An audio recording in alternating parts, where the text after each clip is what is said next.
Good morning, everyone, or hi to everyone, hello to everyone of you here. My name is Yvonne Yau, and currently I am the senior lecturer in the Department of Cultural Studies at LingU University. And I have to say that it's really my honor and pleasure to give you a lectures or a mini lectures on popular music today. And well, I have been teaching at LingU for a couple of years, and I'm primarily teaching courses related to popular culture, sexualities, gender, and media, and also creative industry. And hopefully, after you listen to the mini lecture today, you will be interested in knowing more about Hong Kong pop culture. And hopefully, you may even be interested in joining our university, especially my department of cultural study. And so anyway, hopefully, I will be able to see some of you in the near future at LingU. And now I'm going to share to you guys my screen, my slide. And I hope all of you can see it properly now. So as I say, the topic today, will be about Cantopop, especially the authenticity. And basically, my aim today is to invite you guys to reflect on the authenticity of Cantopop, or what is authentic Cantopop. And well, Cantopop basically stands for Cantonese popular music, like J-pop or K-pop. It's a shortened form. And this term basically, if I remember correctly, it was invented by a DJ in the 1980s. And since then, it becomes a common term, when we refer to music, sung in Cantonese. And then, so before we, go into the topic a little bit deeper, and perhaps I guess it would be of interest to know a little bit more about popular music. I don't want to make it, too long, and I just want to make it very short. So obviously, popular music is a kind of music, designed to appeal to teenagers. And of course, it could be appealing to older people like me. But generally speaking, our understanding is that popular music, in the very beginning, they were supposed to appeal to teenagers. And then it's a watered down version, of the rock and roll. So it's a dilated, it's a solvent versions, of the rock and roll with more reference and the harmony, with an emphasis of, romantic love. So generally speaking, you may say popular music is a solvent version, a watered down version of the rock and roll with more reference and their harmony, and they usually, focus on romance or love. And well, as a genre, popular music is extremely diverse, and then it borrows, elements from different styles, including urban, dance, rock, Latins, and so on and so forth. But having said that, we can still identify several, core elements, which define popular music. For instance, in terms of length, is short to medium. It won't be too long, like the Cantonese opera music. And then usually they're written in a very basic format, like the third and chorus structure. And then they commonly they employ repeated chorus, monotonies and hooks, in order to make song. So again, I have to add that there's still debate on the definition of popular music, but I would say these are the core elements, in order to know what is popular music. And then the origin of Cantopop, the history, or at least as I just say, okay, Cantonese, Cantopop means the songs, okay, sung in Cantonese. And then before the 1970s or 1980s, okay, indeed we already have, you know, music sung in Cantonese, but at that time, okay, they didn't, I mean, they weren't named, okay, they weren't, okay, understood, okay, as they weren't called, okay, Cantopop at that time. I mean, in the 1950s and 60s, we used different, you know, names or, you know, terms, okay, for this kind of music. For instance, 廣東小曲、粵語流行曲、粵語時代曲或者粵語小曲。Well, I have to add that, okay, the music, okay, sung in Cantonese during this time, okay, I mean the 50s and 60s, they were considered lowbrow.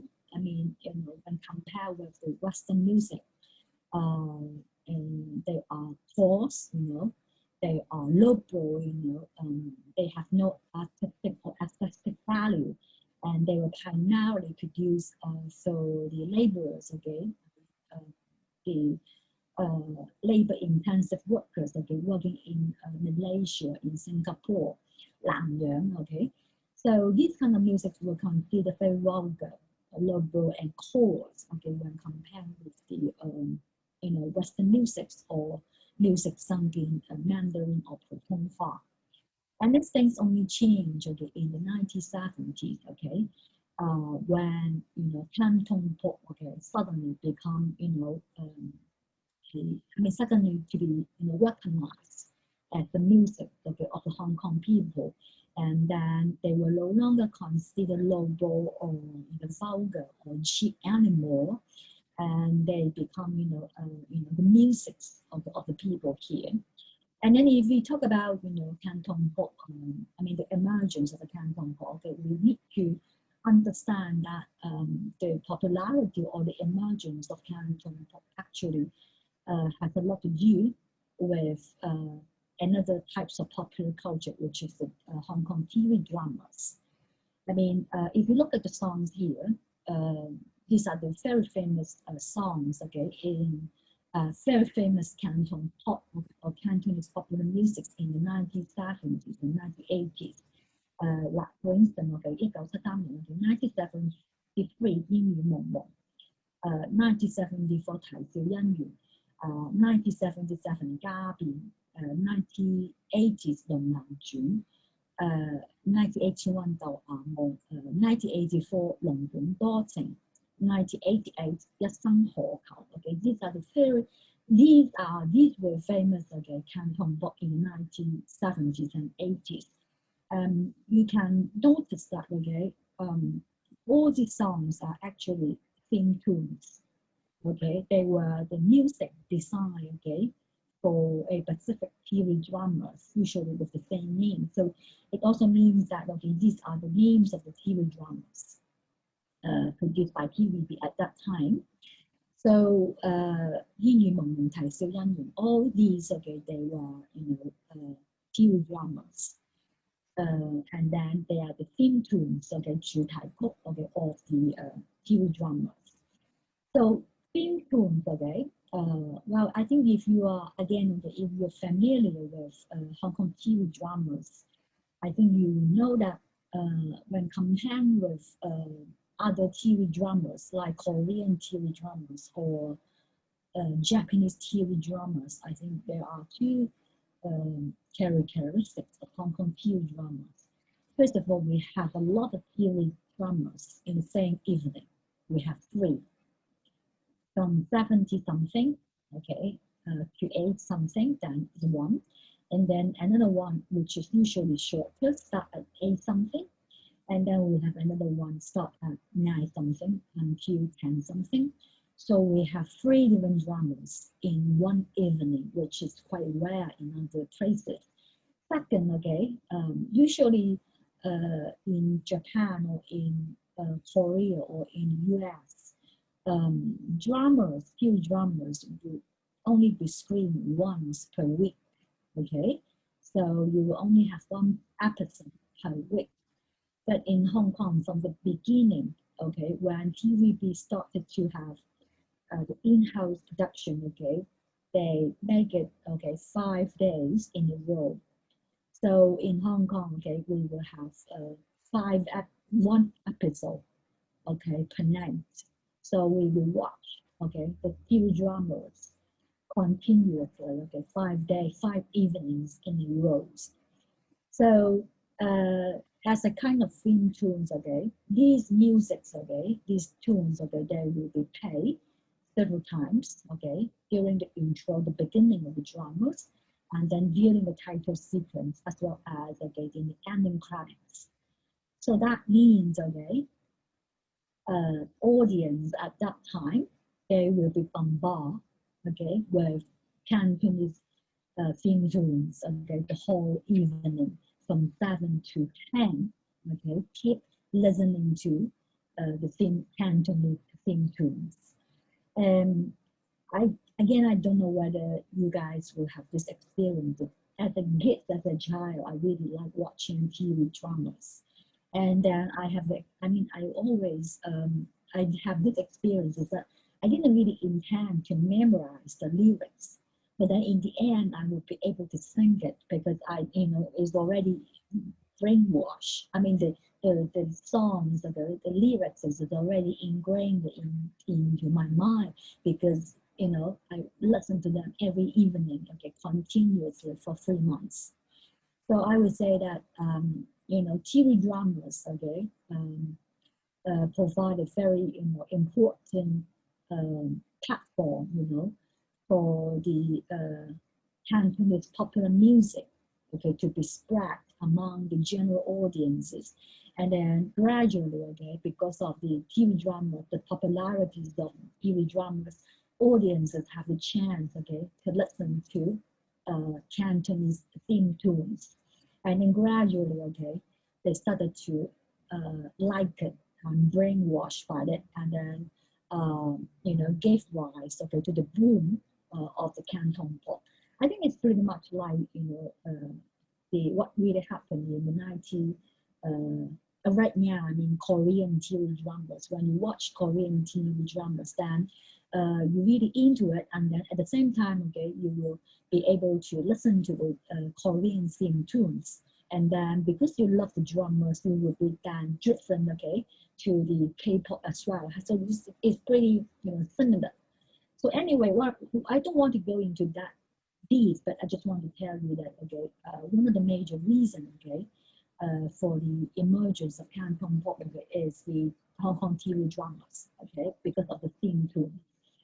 So, so this is just a very, I just want to give you a very brief history, because the topic, the core topic I would like to share with you, okay, it's not about, the history.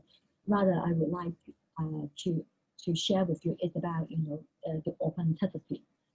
I mean, in the 1980s, okay, and then in the 1990s, okay, I think you will agree with me, these 2 decades, okay, would be the golden era for, the peak of Cantopop, right? The 1980s and the 1990s. We have, Alan Tam, we have Victor Murray, we have Leslie John, and then later on we have before Heavenly Kings, right? And then and these groups of people, singers or artists, okay, they have a lot of, they contribute to a whole bunch of, classic Cantopop. And but and the thing is that, okay, the interesting thing of this is that many of these so-called classic or Canton or golden Cantopop, okay, classic or the golden, Cantonese popular music, they were indeed, okay, cover versions, okay, they were indeed cover versions, 翻唱歌.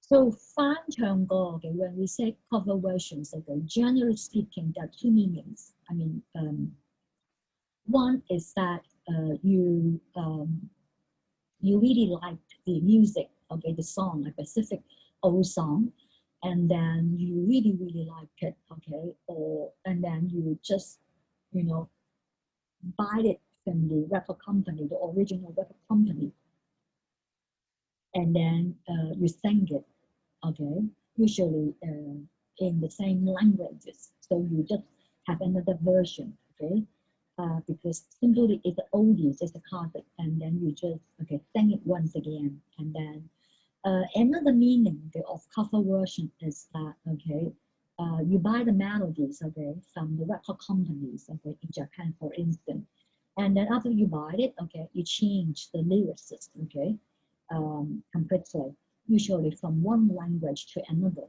Let's say from English to Cantonese, or from Japanese to Cantonese, or from from other languages to Cantonese or Chinese, and then you invite a local singer to sing it.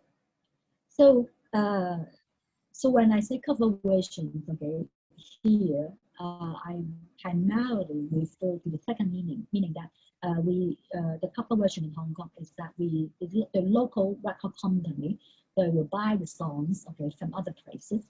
Of course, they pay the royalties, and then after that, they will have the new lyrics inserted, usually change it from a different language into Chinese or Cantonese, and then invite the local artists or singers to sing them.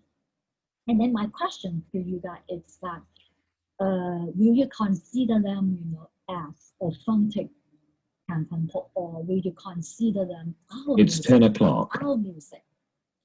Because this music actually were not composed by a Hong Kong people, and they were borrowed, they were hired, they were borrowed from from Japan.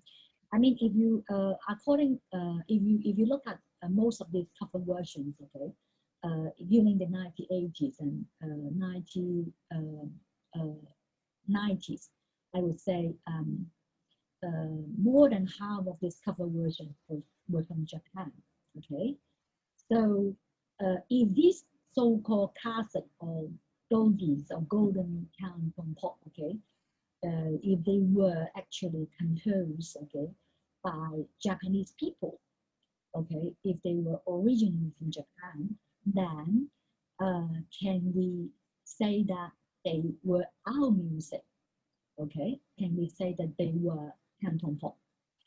I remember when I was teaching in Japan several years ago, when I shared these things with my Japanese students, they were like really shocked. They looked at me with their mouths half opened, as if they couldn't believe these things that they will happen, and they were just wonder how come we Hong Kong people we recognize these Japanese cover versions as authentic Cantopop.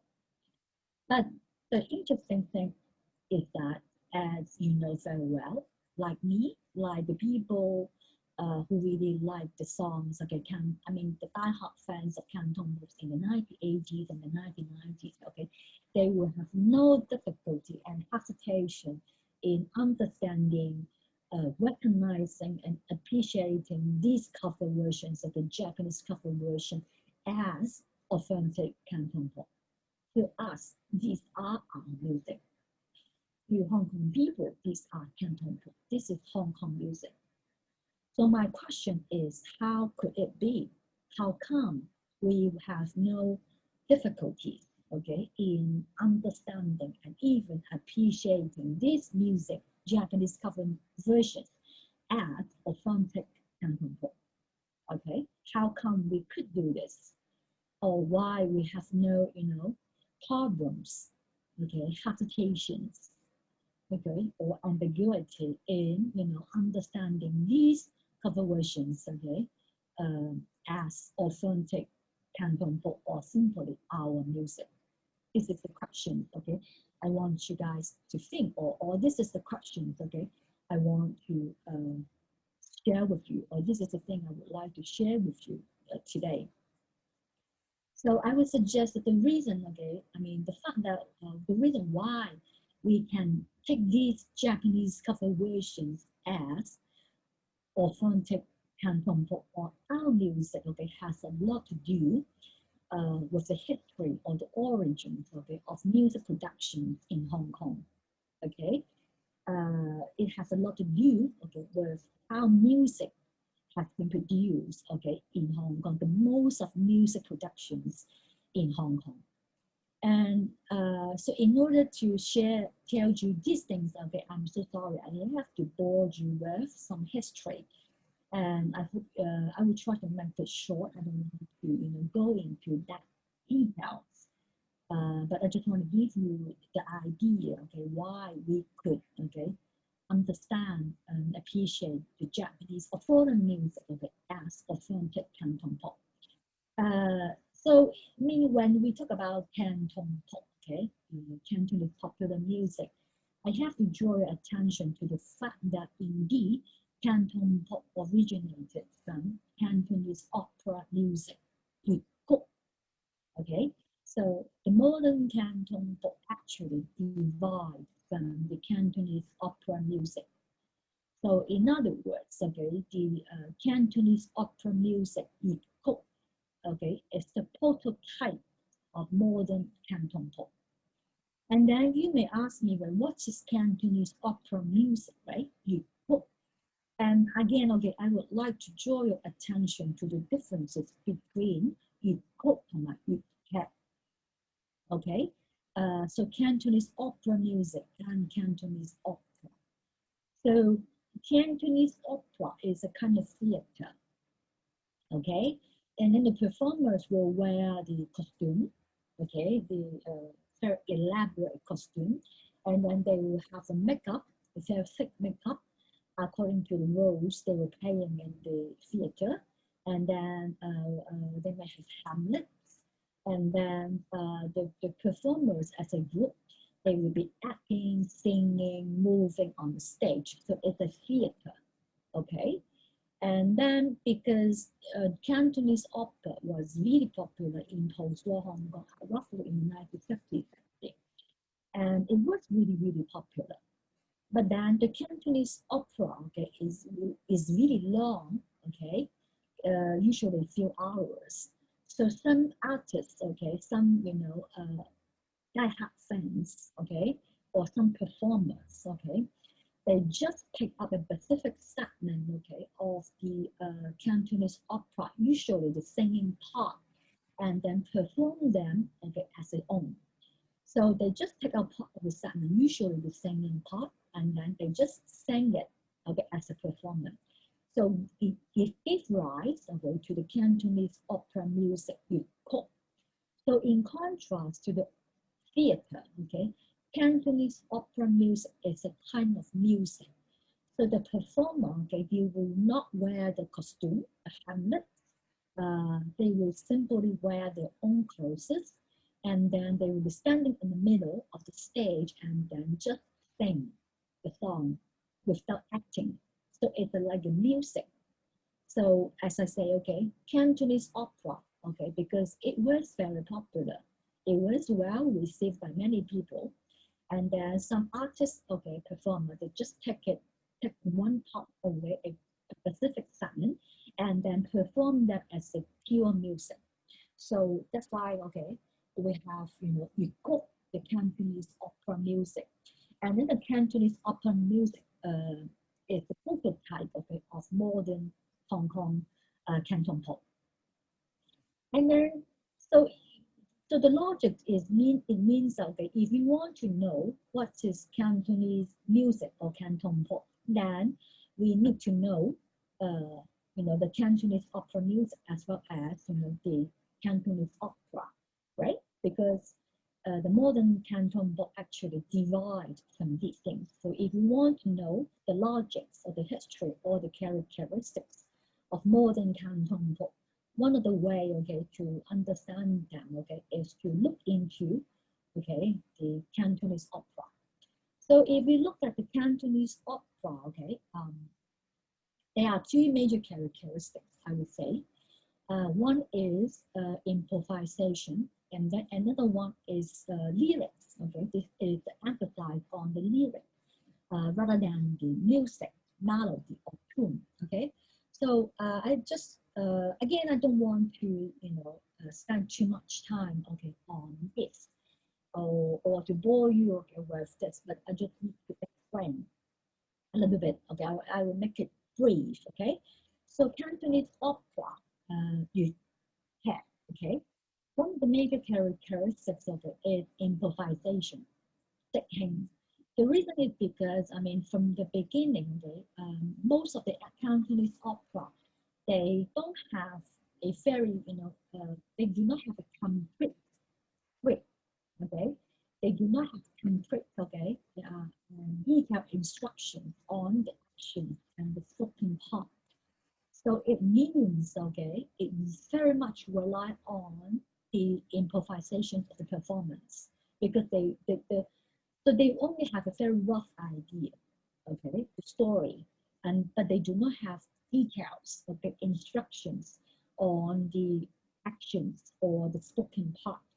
They primarily rely on the performer, okay, to improvise from their imaginations.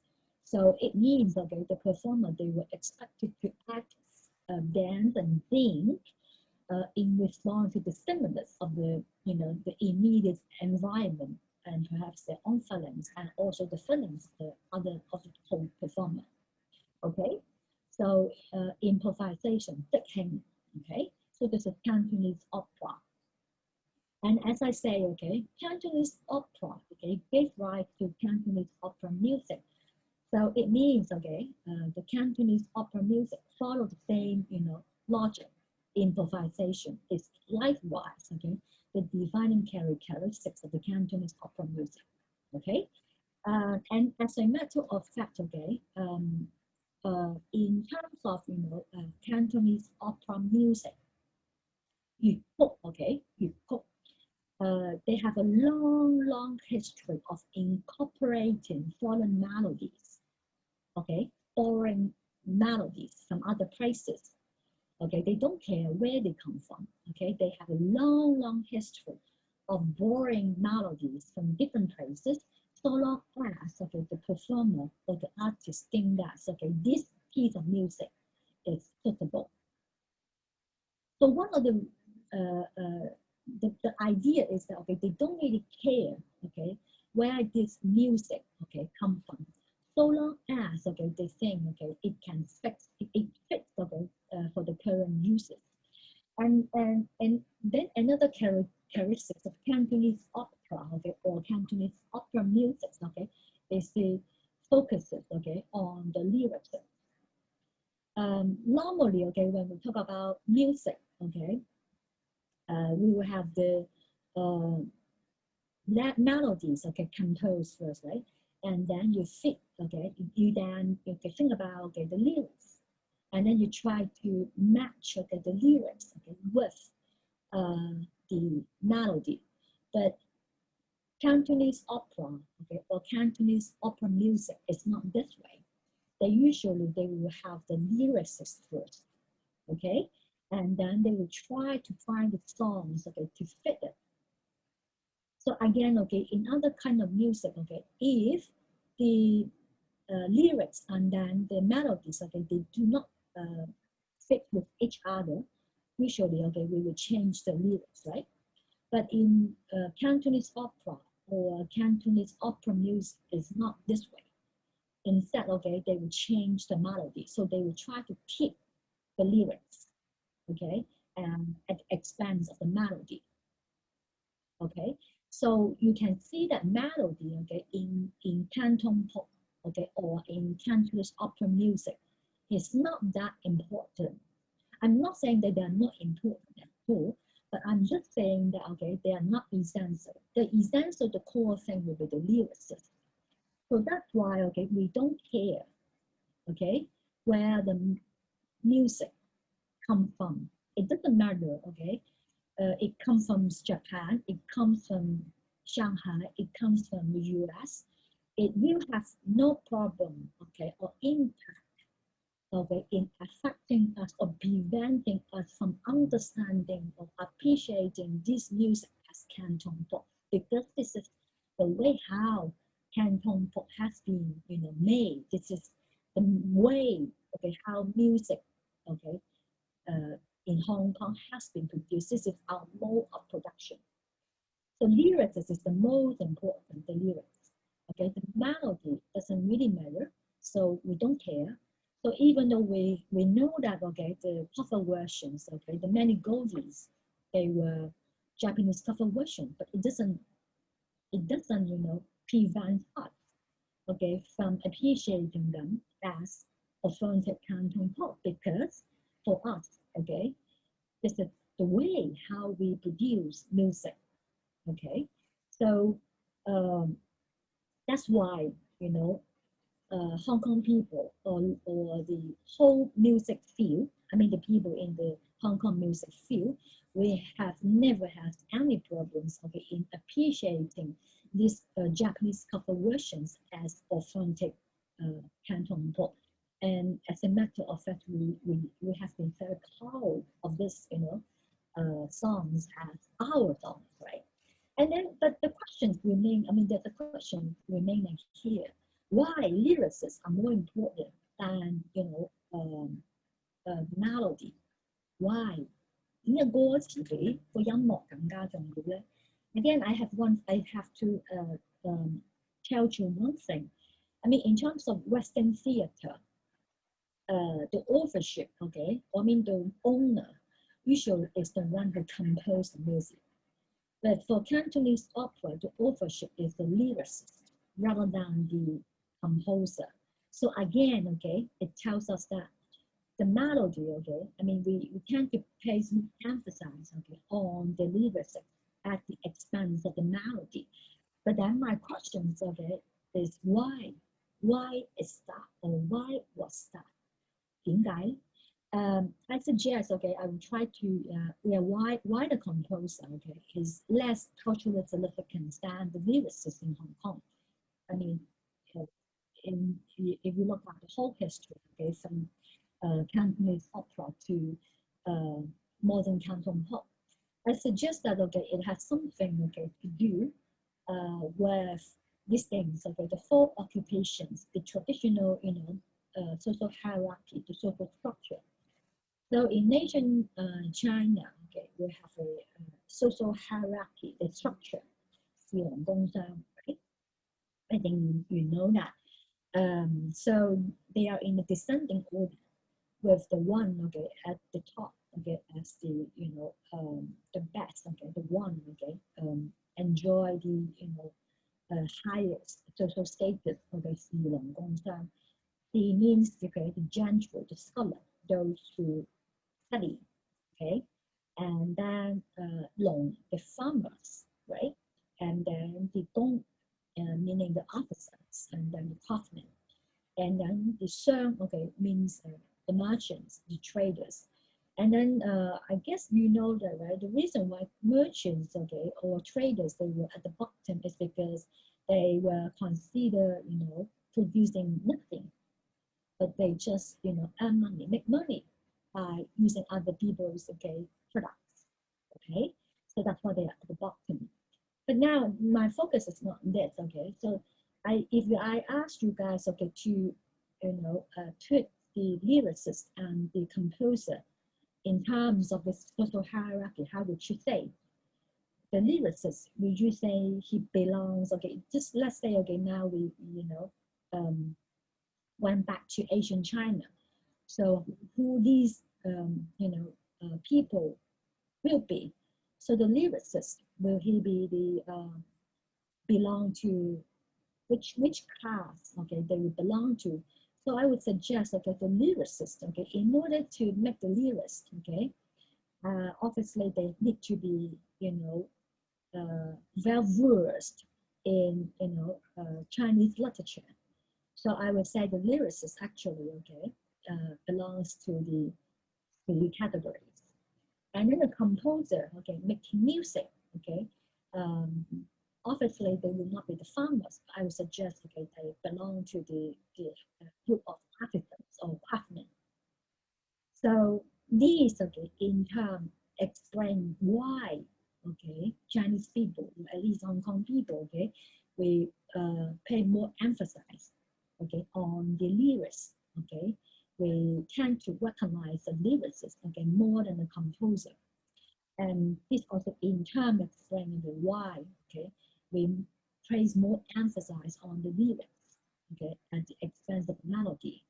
And ultimately, what I was trying to argue is that this is precisely the reason why, okay, cover versions can be considered as authentic Cantopop among people in Hong Kong, because melody, okay, is not important for us so long as, okay, they are,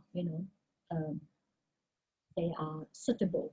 I mean, we don't care where they come from, okay, and then where they come from will not prevent us, okay, from understanding, okay, this cover version as authentic, Cantopop. So I think I'm already overrun a little bit, because suppose I just want to give you a maybe 20 minutes lecture, but I hope you enjoy. I hope you may disagree with my viewpoints, and I would really love to hear what you say. And I'm sorry I couldn't give you a live lecture because I would be busy, okay, this Saturday. So that's why I have the pre-recorded it. And I hope you like it. And I hope after listening to this minute lecture, it will somehow make you interested in, learning more about Cantopop or, Hong Kong society or Hong Kong popular culture. And as I say, I really love to see some of you at LingU, especially in my department. Again, okay, thank you very much. And then hopefully I will be able to see some of you at LingU, okay, very soon, okay? So again, okay, thank you very much. Hope to see some of you soon, okay? Bye. Oh, I forgot to say, okay, if you would like to contact me, okay, you will be definitely welcome. And my email address, okay, is HOIYANYAU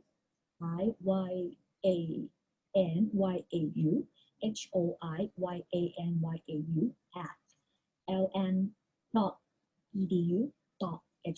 Okay, so I will try to put it in the in other places. Okay, I mean, I try to write it down. Okay, so that you can contact me later on. Okay, again, okay, thank you very much and goodbye.